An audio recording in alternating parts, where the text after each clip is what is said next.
सत्संग जी, प्यार से कहना।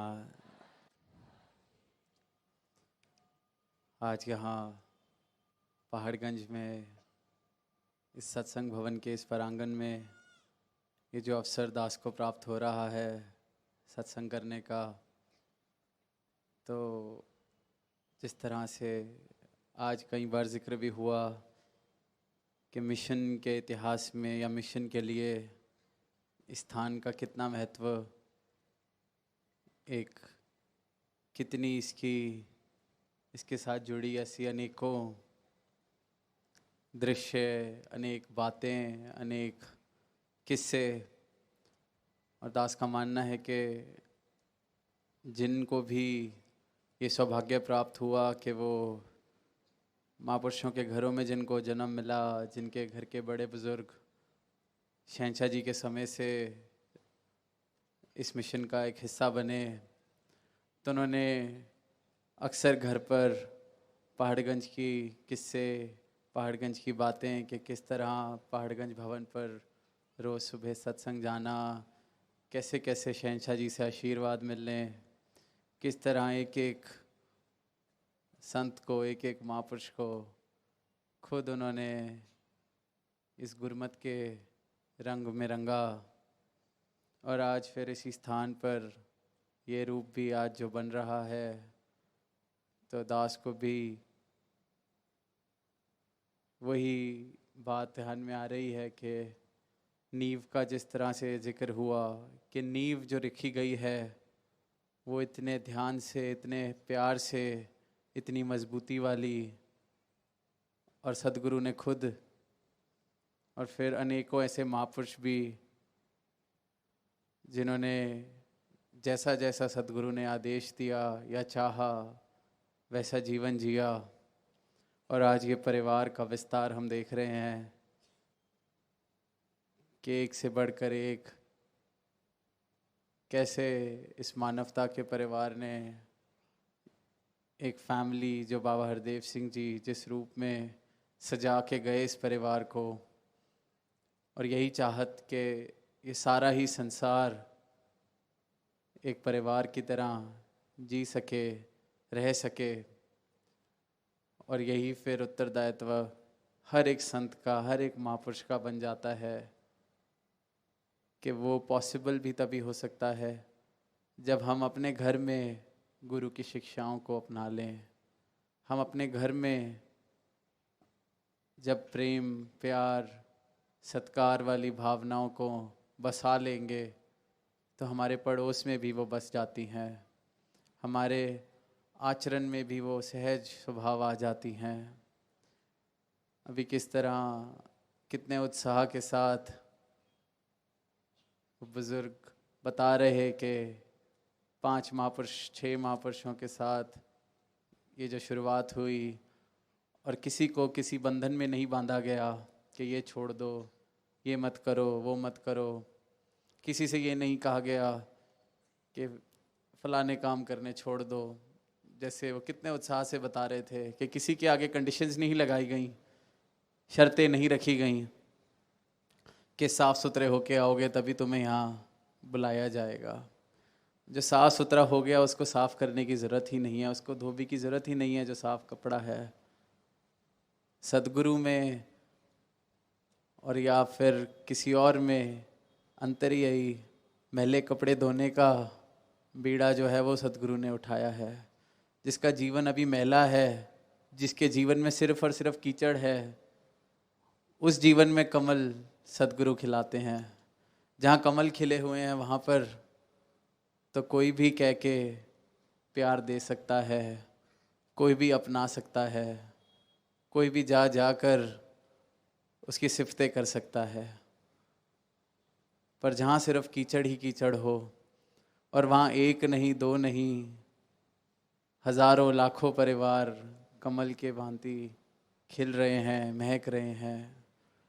ये भी जिक्र हो रहा था कि कैसे ये जगह भी सिर्फ गंदगी आसपास, तो जो ये दिखने वाली गंदगी है वो तो डेवलपमेंट, टेक्नोलॉजी, वो तो बड़ी खूबसूरत खूबसूरत इमारतें बन सकती हैं, बन भी गई हैं। लेकिन जो मानव जीवन है जो बिल्कुल कीचड़ की भांति है, और मानव को इस बात का एहसास भी नहीं कि गंदगी से भरा मेरा जीवन है, उस जीवन में इस तरह की सुंदरता प्रदान करना, इस तरह की महक, इस तरह की खुशबू, ये सिर्फ सदगुरु की कृपा है। संभावना हर एक जिंदगी में है, हर कीचड़ में संभावना है कि वहाँ कमल खिल सके, पर वहाँ कमल खिलाते सदगुरु हैं। और हम सब भी इसलिए बहुत ही सौभाग्यशाली कि हमें सदगुरु की शरण मिली, जहाँ हमारे जीवन में भी इस तरह का परिवर्तन आया है। अभी महापुरुष जिक्र कर रहे थे कि यहाँ जल्दी आज पहुँचना हुआ और कुछ महापुरुषों के घर जाने का भी अवसर प्राप्त हुआ।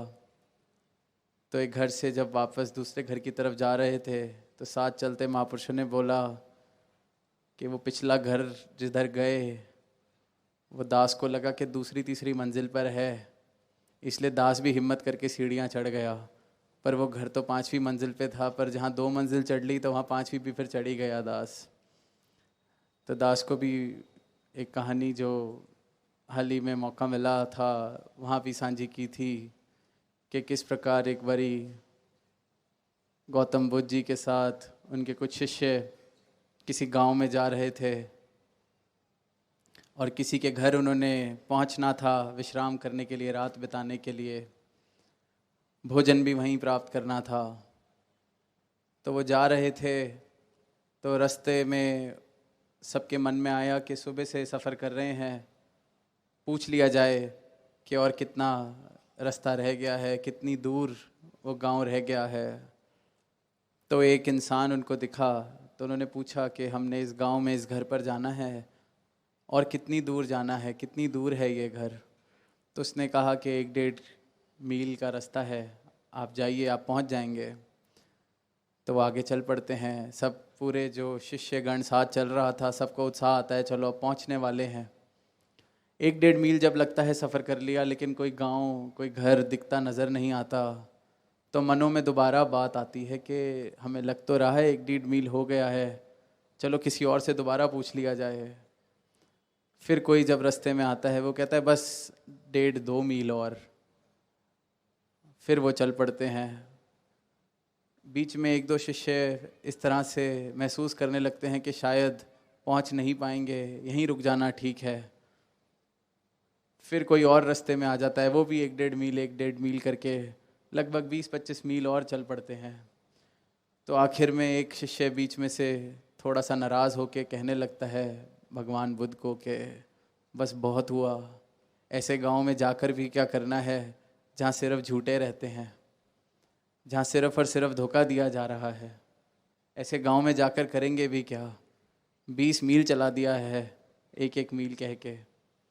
तो भगवान बुद्ध आगे से सिर्फ हंसते हैं और कहते हैं कि झूठे बिल्कुल भी नहीं हैं, धोखेबाज बिल्कुल भी नहीं है। उनके दिलों में हमारे लिए कितनी करुणा, कितना प्रेम है। अगर वो पहले ही बता देते कि 20 मील का रास्ता है तो हम में से कोई भी हिम्मत नहीं करता वहाँ पहुँचने की। वो पहले ही बता देते कि इतनी दूर है तो हम सारे रात यहीं बिता लेते। जिसके पास पहुँचना था वहाँ तक कैसे पहुँचते। ये तो परमात्मा की बड़ी दया है कि ऐसे प्रेम वाले, ऐसे करुणा वाले लोग रास्ते में मिले, जिन्होंने इतने प्रेम से, वो जानते थे कि हमें वहाँ पहुँचना है, तो ऐसे थोड़ा थोड़ा करके सफ़र तय करा दिया। साथ संगत, इसी प्रकार अगर सदगुरु भी सबको यही कह देते कि जाके साफ होके आओ फिर ये ज्ञान मिलेगा, तो फिर इस दुनिया का उद्धार हो ही नहीं सकता था। क्योंकि बिना इस सच को प्राप्त करे सफाई हो कैसे सकती है। इन्होंने भी इसलिए कोई शर्तें नहीं रखी, रास्ते पर साथ चला लिया, चलना शुरू करो। फिर संतों का संग, फिर ये करुणा, फिर ये परोपकार, फिर ये सेवा के भाव दे देते हैं कि अपनी सफाई खुद ही होती चली जाती है। इनकी चरण धूल को ले लेके अपनी दिल की, अपने मन की सफाई होनी शुरू हो जाती है। जो जीवन सिर्फ और सिर्फ जो मिथ्या है उसके पीछे दौड़ रहा था, उसको वो मिथ्या मिथ्ये की तरह दिखना लग जाता है। जिन चीज़ों को सच मान के सारा जीवन चला रहा था, सच क्या है झूठ क्या है वो समझ आना शुरू हो जाता है। तो इस भक्ति की राह पर चलते चलते हर एक भक्त ने देखा है कि जीवन किस प्रकार से परिपक्व होने लगता है, किस प्रकार से इस परमात्मा को हर एक क्षण में जैसे जैसे शामिल करना शुरू करते हैं, तो इस जीवन के अंदर एक अनोखा सा रूप इस जीवन का बनने लगता है। जीवन में सहजता सहज भाव से ही आने लगती है। ये जो इंसानियत की बात की जाती है, अच्छे कर्मों की बात की जाती है, तो वो अच्छे कर्म नहीं रह जाते, हम खुद ही अच्छे बन जाते हैं। अच्छाई, प्रेम फिर कोई कार्य नहीं रह जाता उस भक्त के लिए जिसके पास सद्गुरु का ये ज्ञान है, जिसके पास सद्गुरु मौजूद हैं, जो सद्गुरु के शरण में अपना जीवन बिता रहा है, उसका जीवन तो खुद ही प्रेम बन जाता है। तो वो प्रेम ही करेगा। आज पानी सिर्फ प्यास ही बुझाएगा। इससे कोई फर्क नहीं पड़ता कि कोई पानी को गाली दे, इससे कोई फर्क नहीं पड़ता कि कोई पानी को पानी ना माने, इससे कोई फर्क नहीं पड़ता कि कोई पानी को पीता भी जाए और पानी को कोसता भी जाए। पानी ने तो प्यास ही बुझानी है। इसी प्रकार ये भक्तों का जो जीवन है वो प्रेम से इस तरह सराबोर हो जाता है कि वो खुद ही प्रेम बन जाता है। फिर प्रेम करो या प्रेम करना है, फिर ऐसी बातें उनको कहने की भी ज़रूरत नहीं पड़ती। और जब तक इस अवस्था पर हम नहीं पहुंचते कि हमारा जीवन ही प्रेम हो गया है, तब तक प्रेम करना, इसलिए सद्गुरु समय समय पर प्रेम की तरफ हमें ले जाते हैं। इसलिए कहा जाता है जिन प्रेम कियो तिन्हीं रब पायो। इस पथ पर हम चलना शुरू करें, फिर इनकी दया, इनकी दृष्टि, इनकी कृपा से हर एक भक्त खुद ही प्रेम होने लगता है। कल भी सद्गुरु माता जी ने अपने प्रवचनों में प्रेमा भक्ति की तरफ दोबारा हर एक संत को चेतन किया कि अगर प्रेमा भक्ति के अलावा किसी और रूप से भक्ति की जा रही है तो वो भक्ति सही मायनों में नहीं है। और जब तक ये प्रेम जीवन में नहीं आ जाता, जब तक प्रेमा भक्ति जीवन में नहीं आ जाती, जब तक जीवन इस प्रकार से प्रेम नहीं बनने लगता, तो प्रेम की परिभाषा भी, प्रेम का मतलब भी सिर्फ दुनिया वाला ही रह जाता है। और दुनिया में प्रेम का मतलब, प्रेम की परिभाषा एक लेन देन तक सीमित होकर रह गई है। हम सब देखते हैं जहाँ रिश्तों की बात होती है तो रिश्तों में भी कि किसने मेरे लिए कितना किया तो मैंने किसके लिए कितना करना है। संसार में किसी और तरीके से भी देखते हैं कि किसी ने मुझे थोड़ा सा नीचा दिखाने की कोशिश की तो मुझे भी उसको अब थोड़ा सा नीचा दिखाना पड़ेगा। सब कुछ एक बार्टर सिस्टम जिसको इकोनॉमिक्स में कहा जाता है, लेन देन, सौदेबाजी। अच्छा सिर्फ इसलिए करने की इच्छा है कि अच्छा करेंगे तो अच्छा मिल जाएगा। पर जो भक्त हैं, जो इस ब्रह्म ज्ञान के साथ जिनका जीवन रोशन हो चुका है, वो तो रोशनी फिर भी बांट रहे हैं, क्योंकि रोशनी के अलावा कुछ फिर बचता ही नहीं उनके पास। प्रेम के अलावा कुछ है ही नहीं, तो वो फिर किसी एक्सपेक्टेशन के साथ या किसी उम्मीद के साथ प्रेम को नहीं बांटा जा रहा कि प्रेम आगे से मिले। प्रेम अगर नहीं भी मिलेगा तब भी वो प्रेम बांटते हैं। पर दातार का खेल भी इस प्रकार से, जैसे बाबा हरदेव सिंह जी कहते थे कि कहीं अगर लग रहा है कि प्रेम तो कर रहे हैं पर सामने से वैसा वाला रिस्पॉन्स नहीं आ रहा, सामने से उस तरीके से प्रेम वापस नहीं आ रहा, तो अपने प्रेम की डोज बढ़ा दी जाए।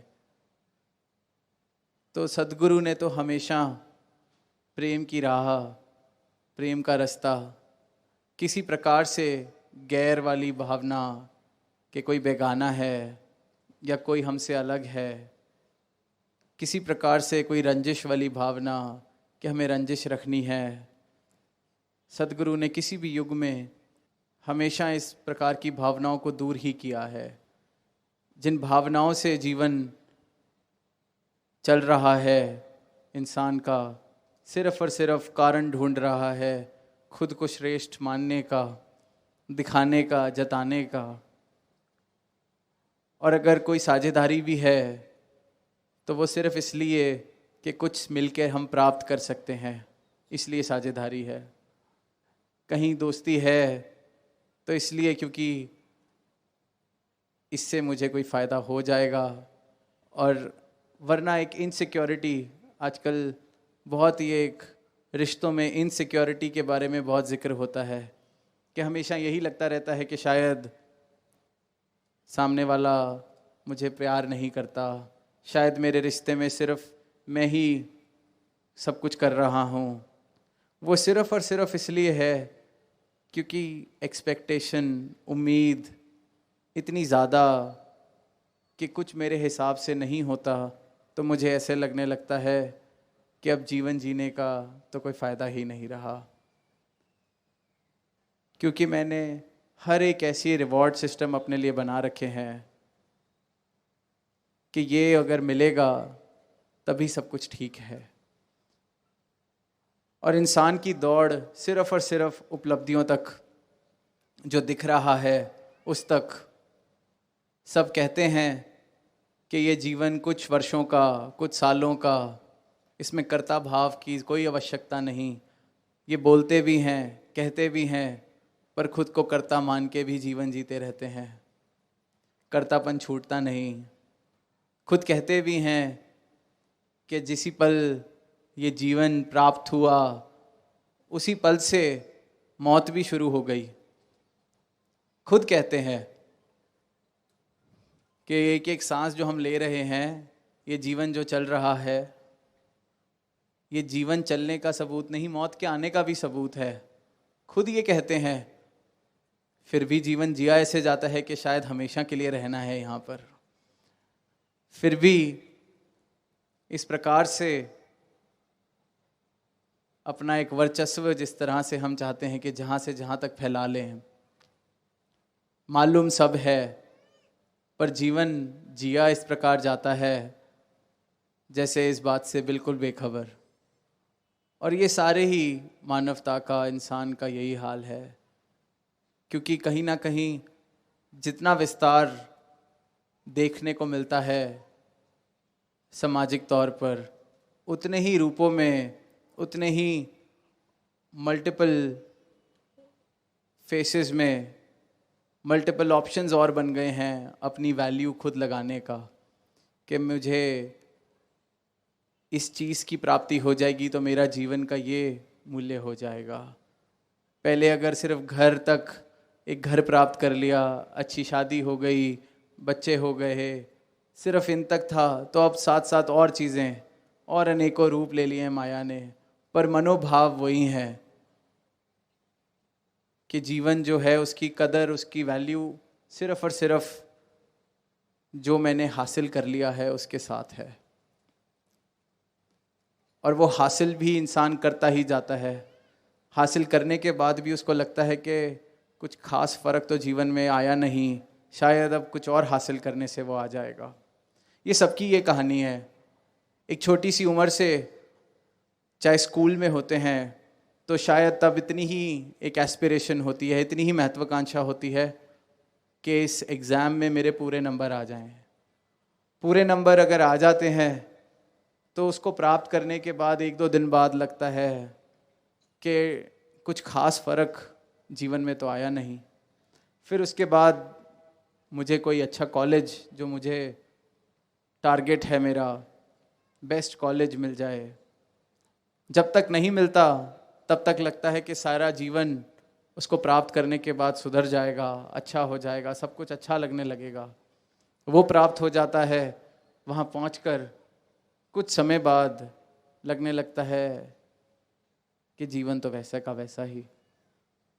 फिर जॉब, फिर एक अच्छा रिलेशनशिप, एक अच्छा घर, अच्छी जॉब और तरक्की, जितने भी हम टारगेट्स सोचते हैं, और अगर वहाँ तक पहुँच जाते हैं तो कहीं भी पहुंचकर इंसान ये नहीं फील करता कि this has made a difference, कि इससे वाकई ही कोई फर्क आया है जीवन में।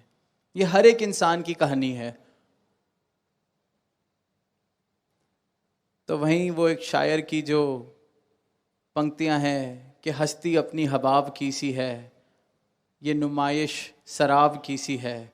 कि हस्ती हबाब की सी है, मतलब ये हस्ती एक पानी के बुलबुले की तरह है, ये मालूम सबको है। तो इस बुलबुले वाले जीवन में जिसकी इतनी सी हस्ती, उसको इतने भारीपन के साथ जीकर करना क्या है, इतना बोझ उस पर डालकर करना क्या है। और जो अगली पंक्ति, ये जो नुमाइश, ये जितना कुछ दिख रहा है, जो ये डिस्प्ले पे है, ये जो माया, जितने भी टारगेट्स हम सेट करते हैं किसी और को देख के, किसी की गाड़ी देखी तो लगता है कि ये गाड़ी मेरे पास आ जाएगी तो मुझे भी जीवन में सब कुछ मिल जाएगा, क्योंकि लगने लगता है कि इस गाड़ी से उतरूंगा तो जहाँ भी उतरूंगा वहाँ बहुत इज्जत से, शायद लाइन में नहीं लगना पड़ेगा जब उस गाड़ी से उतरूंगा, शायद दरवाज़ा कोई और खोलेगा मेरे लिए, मुझे अपना दरवाज़ा भी खुद नहीं खोलना पड़ेगा, किसी और को मैं देखता हूँ। तो ये जो नुमाइश है ये शराब की सी है। और शराब इंग्लिश में मिराज को कहा जाता है, मृग तृष्णा जिसे हिंदी में कहते हैं। कभी कभी जब बहुत धूप होती है और हम गाड़ी चला रहे होते हैं तो रोड पर दूर से लगता है कि शायद पानी पड़ा है। रेगिस्तान में भी हम सुनते हैं कि दूर से लगता है पानी है, और जैसे ही उस स्थान पर पहुंचते हैं तो कुछ होता नहीं। तो ये जो नुमाइश है ये शराब की सी है। वैसे ही लग तो रहा होता है कि ये प्राप्त हो जाएगा तो बस it will make a difference, इससे ज़रूर कोई फ़र्क आएगा जीवन में। पर जैसे ही वह पहुंचते हैं तो वो शराब की सी है, वो है ही नहीं।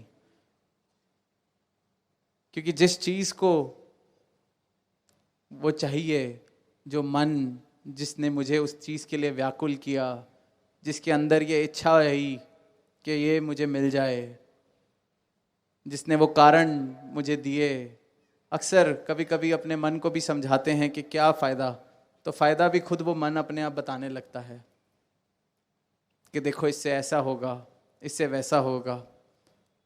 पर वहीं जितनी उपलब्धियां हैं उतनी ही हम देख रहे हैं आज कैसे कैसी जगह सब कुछ पाने के बावजूद भी, सब कुछ होने के बावजूद भी पहले से ज़्यादा एक अशांति का जिक्र हो रहा है, पहले से ज़्यादा रिश्तों में तनावों का जिक्र हो रहा है।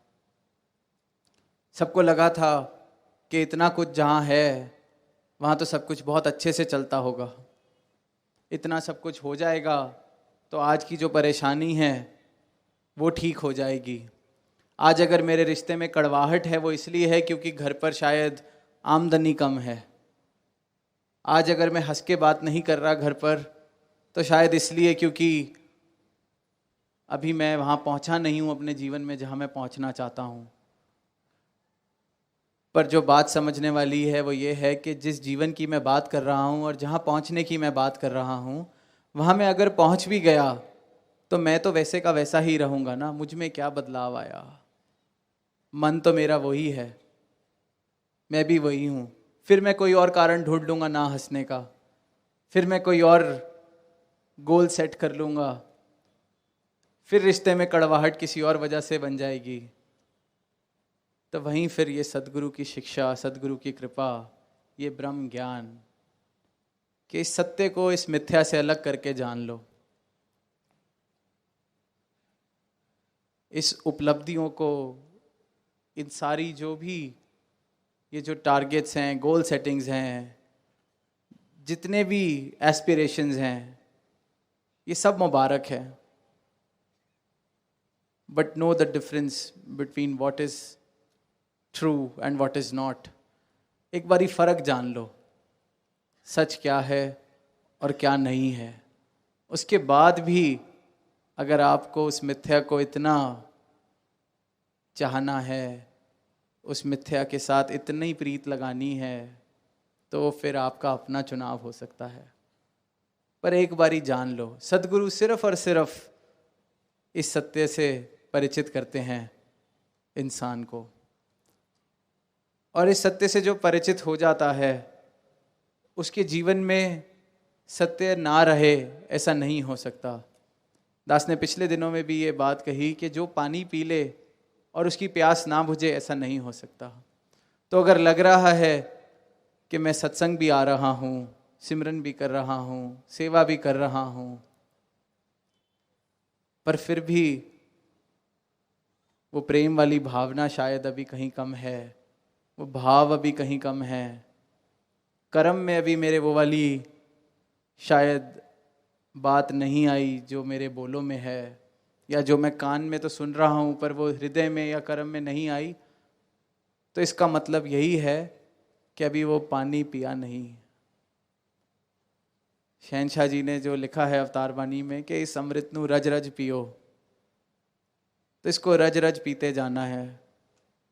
इसलिए सत्संग का इतना महत्व बताया गया है कि ऐसी अवस्था दोबारा बनने ही मत देना कि प्यास लगने लगे, थोड़ा सा भी गला सूखे उसी वक्त पानी पी लो, उसी वक्त ये संतों का संग करके इस अमृत को प्राप्त कर लो वापस, तो ये प्यास बुझी रहेगी। फिर संसार की प्यास लग ही नहीं सकती।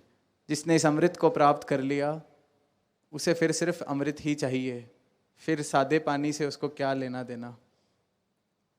तो जब ऐसे भाव जीवन में आने लगते हैं, जब सच इस प्रकार से जीवन में बस जाता है, तो ही वो जीवन मुबारक कहलाता है।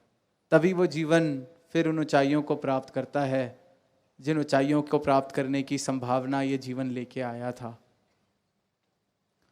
तभी फिर इस जीवन के अंदर से वो इंसानियत वाली महक आती है, जिस महक का पोटेंशियल, जिस महक की संभावना वो अपने साथ लेकर आया था। तो दास अंत में यही अरदास करेगा कि जहाँ इतिहास बहुत महत्वपूर्ण और इतनी शिक्षाएं हमें जहाँ मिल रही हैं, किसी से भी बात करते हैं, इस जगह पर आके ही एकदम से कहीं दृश्य जो दिलों में इमेजिन किए हुए हैं कि अच्छा ऐसे होता होगा, वो सब लगता है कि इस तरह आके हाँ यही रूप बनता होगा, ऐसा होता होगा, भवन में यहाँ ऐसे संगत होती होगी, शहनशाह जी ऐसे बैठते होंगे। ये भाव आने बड़े नेचुरल हैं, पर ये मुबारक तभी तक हैं जब मेरा आज उस बुनियाद के ऊपर टिका हुआ है जिस बुनियाद की बात मैं कर कर बहुत खुश हो रहा हूँ, जिस बुनियाद की बात मैं करता हूँ कि हमने ऐसा समय भी देखा है या ऐसे समय की कदर की जाए। तो कदर डालने का तो सबसे बड़ा तरीका और दास को लगता है एकमात्र तरीका यही है कि मेरा आज वैसा हो, मेरे आज में वैसा जीवन जिया जा रहा हो जैसा तब जिया गया, जैसा निरंतर सद्गुरु ने जी कर बताया। क्योंकि इतिहास की बात भी करते हुए हम तभी अच्छे लगेंगे जब हम दुनिया के आगे भी बताते हैं कि छोटा सा परिवार और सद्गुरु ने अपने प्यार से कैसे सींचा और इतना आज इसका विस्तार है। जब हम दुनिया में बताते हैं कि हम इस मिशन से जुड़े हैं, सद्गुरु के भक्त हैं, तो वो बताते वक्त मेरा जीवन भी उन बातों के साथ मेल खाएगा, तो वो जीवन मुबारक है, तो वो बातें भी मुबारक हैं, तो वो यादें भी मुबारक हैं। पर अगर जीवन में सिर्फ़ और सिर्फ बातें हैं, जीवन में सिर्फ़ और सिर्फ जिक्र है, जीवन में सिर्फ़ और सिर्फ किस्से कहानियाँ, पर जीवन में कोई परिवर्तन नहीं है, जीवन के अंदर अभी बहुत कहीं ना कहीं मुझे इस बात का ही अहंकार ना हो कि मुझे कितने किस्से पता हैं, कहीं इस बात का अहंकार ना हो, तो खुद को चेतन करते चलें। अरदास दातार से यही कि जीवन हर एक संत का, हर एक भक्त का इस रूप में बने कि हर जीवन अपने आप में इतनी मुबारकबाद का पात्र बन जाए। जैसे आज हम यहाँ जिक्र करते हैं महापुरुषों का, जिन्होंने उस समय में जहाँ परिवार थोड़ा सा और ऐसा जीवन जिया, आज तक जिक्र हो रहा है। तो यही अरदास परमात्मा से कि हर एक संत का जीवन इस प्रकार बने कि जिस जिस दायरे में सदगुरु उनको रखते हैं उनका जिक्र इसी प्रकार से हो, क्योंकि ऐसी छाप वो जीवन अपने जीवन से छोड़कर जाए, वो संत अपने जीवन से छोड़कर जाएं। और हम सब, जहाँ नौजवानों की भी बात की जाती है, हम बहुत सौभाग्यशाली हैं कि ऐसे बुज़ुर्ग हमें, जिनका साया हमारे सर पर है। क्योंकि अक्सर जब इतिहास की बात होती है तो लोग सिर्फ़ और सिर्फ किताबों से बात करते हैं। इतिहास की अगर कहीं बात होती है तो कई बार होता है कि हमने सुना है, पर हमें ये जो किस्से पता चले हैं, ये जो कहानियाँ, ये जो परोपकार, ये सब हमारे परिवारों में घटा हुआ। ये ऐसा नहीं कि उन्होंने किसी 200 साल पुरानी किताब में कोई बात पढ़ी थी और हमें आगे सुना दी। ये ऐसा नहीं कि उन्होंने किसी से सुना था और हमें आगे सुना दिया। ये एक एक परिवार ने, एक एक जीवन ने ये जीवन जिए हैं, सदगुरु के साथ सेवाएं की हैं, सदगुरु के चरणों में समर्पित हुए हैं। तो ऐसे जीवनों से हमें भी प्रेरणा लेने का मौका जो मिलता है, तो इस बात की कदर भी हम डाल सकें। क्योंकि इसको अगर सिर्फ एक हल्के में ले लेंगे तो शायद उतनी कदर ना कर सकें। क्योंकि ये दातार की कृपा से अगर इजीली अवेलेबल है, कहीं संगत में जाते हैं तो हर जगह बुज़ुर्ग मौजूद हैं जो अपनी बातें शेयर करते हैं। तो कई बार होता है कि ये तो बड़े आसानी से ऐसी बातें सुनने को मिल जाती हैं, तो कई बार उनकी कदर, उनकी जो महत्व है वो समझ नहीं पाते। तो इस चीज़ को बिल्कुल भी लाइटली ना लें, इसकी जितनी कदर कर सकें, जितना सीख सकें, क्योंकि ये नींव अगर मजबूत है तभी आज ये जो रूप है, जो बात हो रही है। वरना दुनिया में अगर नींव मजबूत ना हो, कोई थोड़ी सी भी किस बात पे अगर विश्वास मेरा पक्का ना हो, जहाँ मैंने ही दर्शन ना किए हों, तो मेरा विश्वास फिर ज़्यादा देर टिक नहीं सकता, कोई भी उसको हिला जाएगा।